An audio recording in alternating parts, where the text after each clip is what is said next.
Ya kalau memang dibilang ayo rada mending kalau musim tenang. Ya kita mungkin sampai siang lah gitu ya. Bisa sampai siang ya, janganlah seperti kemarin pada waktu tenang sampai jam 2 baru pulang. Kelihatan kok. Kalau di sini kayak gini tenang laut ya pasti kayak gini, kalau di sini terang di laut terang. Tapi ini mendung ini. Ini angin sama gelombang. Oh, di tengah laut gelombang. Gelombang. Kalau ikan yang namanya pelati, kan ikan nimbu. Ikan teri yang pada nimbu loh. Iya. Tuh kalau musimnya tenang nggak ada angin sama sekali itu bisa kelihatan. Tapi kalau ada angin nggak bakal timbul itu. Alhamdulillah. Kalau makanya kan begini ya Pak. Di sini kan banyak penumpukan alat-alat begitu. Makanya ini semakin tinggi. Tapi kalau di daerah Batam ke sana itu masih mungkin itu pemulung bisa lari ke sana. Oh dia bisa dapat dari mana? Iya dari mana? Jadi kemarin dari Kendal juga banyak pergi. Kondisi jatuh ini paling ya sekitar 500. Jakarta ya hampir pasti nggak ada lelang. Oh saya selain Marake belum pernah lelang. Nggak ada lelang. Nggak ada lah. Adanya yang kecil-kecil ada. Yang kecil-kecil loh, yang biasanya seperti ini loh. Yang di bawah 3 pulau. Jadi langsung masuk pabrik mas. Terus masuk pak. 40 plus Hariannya 30.000. plus 30 Plus 7.000 ya? 7.000 per 1 kilo. Per 1 kilo misalkan dia dapat 10 berarti 70.000 plus 30 itu seperti itu. Setelah kan prosesnya kan katakanlah gini, lelang 30 juta lah. Nah, perbekalan 10, ambil 10. Berarti yang 20 kan dibagi 2. Untuk pemilik kapal 50%, untuk awak kapal 50%. Itu ada aturan gitu itu. Itu juga diatur. Kalau aturan terus juga itu hanya kesepakatan antar pemilik dan nakoda dan menjadi keumuman. Ya kalau kayak gini ya kapal-kapal yang kayak gini naik aja. Iya. Pagi baru saya tinggal datang. Nah pagi tinggal datang, tinggal naik aja. Saya mau ikut.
Tanahku, hidupkan negeriku, bangsaku, rakyatku semuanya.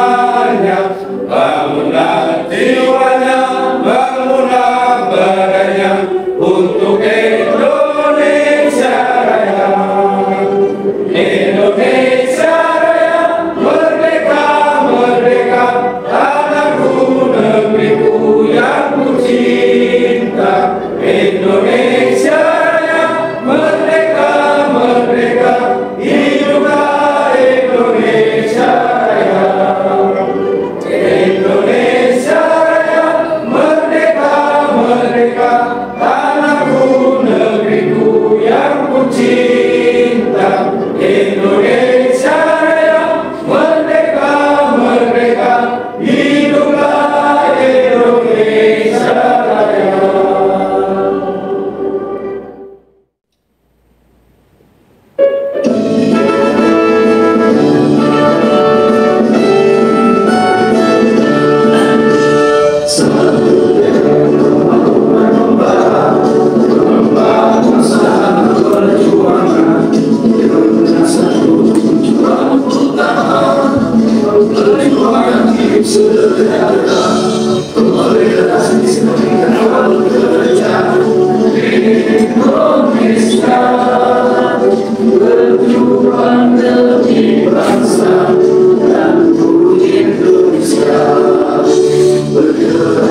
Kita bicara tentang kondisi kerja nelayan.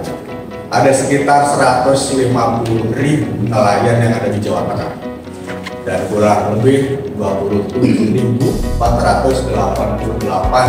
kapal ikan yang ada di Jawa Tengah. Potensinya besar dan hasil yang dihasilkan untuk negara juga triliunan. Tapi sebenarnya seperti apa sih kondisi nelayan kita? Khususnya di Jawa Tengah, lebih khusus lagi mungkin di Kabupaten Tegal. Kita bisa ngobrol banyak tentang kondisi nelayan yang ada sekarang. Program ini terselenggara atas kerjasama KSPI yang tadi dijelaskan, Konfederasi Serikat Pekerja Indonesia dan ILO. ILO ini adalah International Labour Office. Dia bekerja di seluruh dunia tentu saja karena ILO adalah internasional. Dan salah satu isu yang saat ini sedang dibicarakan adalah terkait dengan isu kesejahteraan kawan-kawan yang bekerja di sektor perikanan sebenarnya, di nelayan. Karena kita tahu bahwa potensi tadi disebutkan, sumbangan nelayan kepada ekonomi Indonesia itu sangat besar. Tapi kemudian kesejahteraannya seringkali terabaikan. Ada banyak kasus terkait dengan nelayan atau kawan-kawan yang bekerja di sektor perikanan yang selama ini tidak diperhatikan. Baik yang bekerja di sektor perikanan lokal yang ada di wilayah Indonesia atau juga kawan-kawan yang bekerja di perikanan internasional. Kita masih bisa berbagi ya, tapi kalau kita ikut kapal di atas 30 gross ton, itu kita naik kapal itu ibarat membeli kucing dalam karung, Mas. Kita nggak tahu pemiliknya seperti apa. Kalau pemiliknya bagus, pemiliknya baik, ya, kita akan dapat upah yang lain. Tapi kalau pemiliknya jahat, itu kita nggak dapat upah sama sekali. Bahkan ya, Mas Rasono ya, bener ya. Anggar perbekalan, kalau perbekalannya di-up oleh pemilik kapal, ya udah mau berapapun kita dipom. Nah, ini yang menjadi kebutuhan teman-teman ya terkait dengan payung hukum. Bagaimana sistem bagi hasil yang kita anggap dari dulu itu diterjemahkan oleh pemerintah menjadi sebuah aturan, sehingga perbekalan kita bisa evaluasi, hasil jual juga kita bisa evaluasi. Kalau sekarang kan hukumnya hukum tertinggi, hukum musyawarah mufakat antara pemilik kapal dan nakoda. Di luar nakoda ya udah selesai.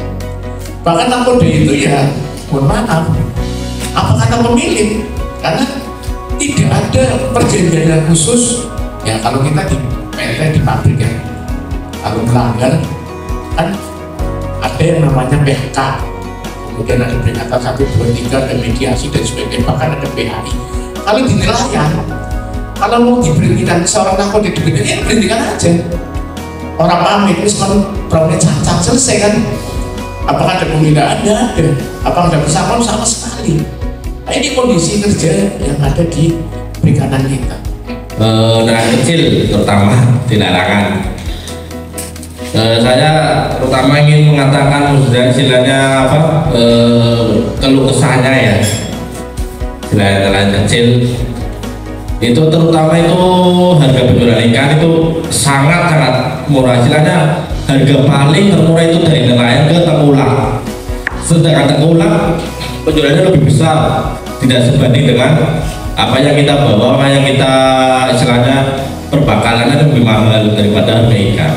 Mengenai kondisi masalah nelayan itu ya sama, masalah solar harga ya naik, masalah penjualan ikan itu di bawah solar.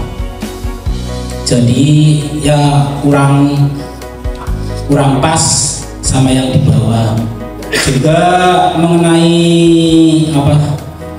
pemberangkatan itu potasi kadang-kadang memang betul, kadang-kadang tidak pas dengan yang di bawah, melebihi targetnya apa yang di bawah. Kadang-kadang orang bilang yang di bawah apa saja semua, apa sapi, kebo, itu bilangnya, karena lebih banyak sih daripada yang di bawah. Itu saya dulu pengalaman. Makanya mintanya ya supaya sebagai ABK bisa dapatlah, bisa kerja mendapatkan upah. Itu Pak, masalah perizinan nelayan kecil juga agak sulit. Harus pakai, kalau beli solar juga pakai rekom Pak. Terus kalau subsidi itu pakai rekom yang biar harganya enggak mahal. Tapi di masalah rekom itu harus ada, kalau mengurus rekom itu harus ada surat. Senajan surat itu dipersulit Pak. Keluhan nelayan kecil yang 10 bosan ke bawah kadang dipersulit. Nggak mulus nggak seperti dulu Pak. Katanya harus udah ke kantor kadang entar gitu Pak. Tapi saya ingin minta ke KPSTI untuk meringankan itu yang Boston di 20 bawah lah, untuk meringankan masalah itu rekom atau surat-surat. Kalau buat rekom itu harus suratnya lengkap, seperti ya perizinan perikanan dulu, nanti bisa buat rekom Pak. Di kehidupan nelayan itu menurut bapak-bapak semua terkait dengan kondisi umumnya itu seperti apa ya? Kehidupan sehari-hari gitu sebagai nelayan. Mungkin ada yang bisa cerita soal gimana kondisi nelayan yang istilahnya Pak Nadi itu ada musik yang pulang berangkat pagi kemudian pulang siang atau sore gitu. Nah sama yang berhari-hari di nelayan. Ya, saya akan menceritakan ya pengalaman saya di laut selama lebih dari sebulan ya. Pertama waktu itu ikut kapal cumi ya, kapal cumi 100 hari, berarti 100 hari itu di laut ya kayaknya nggak ada kegiatan lagi sih. Kalau siang ya tidur, kalau malam kerjanya malam, mancing sih, fishing sih ya, mancing. Kalau siangnya ya tidur. Jadi boro-boro istilahnya kelingan dina waktu, nggak ingat hari, nggak ingat apa waktu yang diingat itu kerja semua. Dari malam sampai pagi, terus malam lagi. Selama 3 menit itu nggak ingat hari apa nggak ingat. Istilahnya yang diingat, yang dirasakan itu semua kerja dan kerja, yang penting sehat. Kalau ABK kondisinya dapat ya nutup pas bakalan yang nakoda dapat, tapi kalau nggak nutup ya sama-sama nggak dapat. Kalau sekarang katanya sih itu nakoda yang masih aktif itu 2 juta. Kalau dulu saya 700. Itu untuk 4 bulan itu? Enggak, mau pulang pergi bayar, berangkat bayar di 56 apa di 48. Tapi kalau sekarang jelajah, makanya kalau kita berlabuh itu susah untuk kapal. Kalau kita labuh dia udah deket ya tanggung ya pasti kita. Makanya kita harus cepat, kadang-kadang kita potong itu tali cakar baru kita mundur. Dari dulu saya kursi topik dari 7 tahun yang lalu sampai sekarang harga ikan teringan itu masih segitu-gitu aja. Terkait dengan kondisi kerja sebenarnya, kalau ada yang pengalaman di Eropa, pengalaman di Asia, itu yang terburuk di Asia, karena di Asia belum meratifikasi ILO. Jadi orang itu dicampur dengan ikan. Kayak kalau lu sudah bereduksi ILO 88 itu kan ada kamar-kamar untuk tidur. Ya, sinton dengan Eropa ya kan? Ya paling kan anak sih turu kan? Mau istirahat, jamin kamar. Tapi kalau di kamar di Asia, bukan di Indonesia, di Asia, Jepang, Korea, Cina, itu tidurnya tidak ada tempat. Mau sama ikan, mau sama dapur, mau sama sholat, silakan aja. Yang penting kamu tidur aja. Tidak ada tempat. Tapi kalau kapal Korea, Eropa itu pasti ada tempat. Karena di Eropa saja sudah beredar. Katanya Indonesia tanahnya subur, tapi rakyatnya itu sulit semua Pak. Kalau yang itu yang makmur itu para pejabat di bulan Februari itu untuk mendapatkan maksimal lagi dari teman-teman kita yang ditambahkan dari catatan dokumen itu. Nah kemudian nanti pada hari ini kita akan kirimkan juga ke pemerintah, ke presiden untuk sebagai bahan rekomendasi ya supaya ada perhatian terhadap pelayan. KSPI, KSPI.